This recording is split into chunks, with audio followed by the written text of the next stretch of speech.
I run an organization. The day I was asked to take, I am a leader of an organization. The day I was asked to take, I told them I want to look at the laws of Nigeria.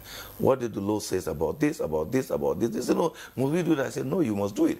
I don't want a situation where one day a task force or any agency will just walk in and ask us for those papers, and then I cannot explain. And that's when corruption comes in, because I will start bribing, trying to buy things. But let me round up this by saying something that really baffles me or troubles me in this conversation of sacrifice. Where is the place of knowledge in sacrifice? How knowledgeable are Nigerians about what they should even make sacrifice about?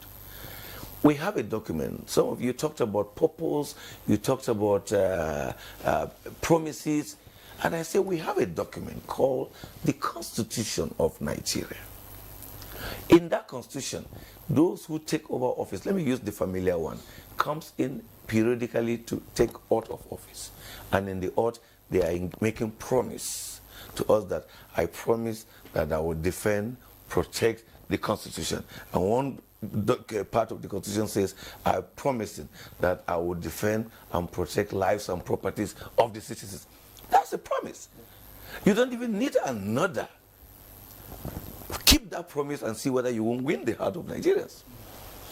Keep that promise and you won't see whether Nigerians will trust it. But how many Nigerians really know about what the Constitution says? Because we've talked earlier about agents putting such money as rent in Abuja and other cities.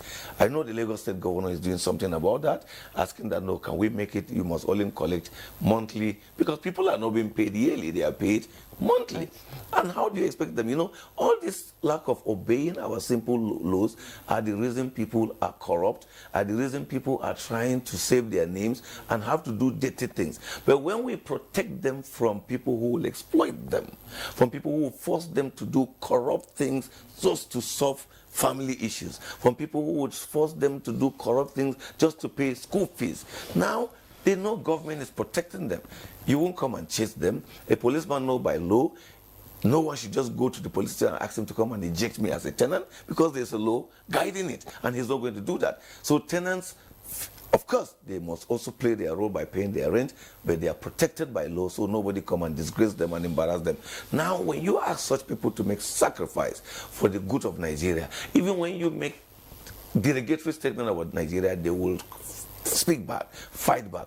But what is happening is that we have not kept the promise available in our laws before we start bringing the next one. Okay. Because this constitution belongs to us, this country belongs to us. I want to see Nigerians taking responsibility for making this country what it is, but let them know it. The Bible says, my people perish for lack of knowledge. So there is lack of knowledge around us, and that's why these challenges are troubling us. Okay.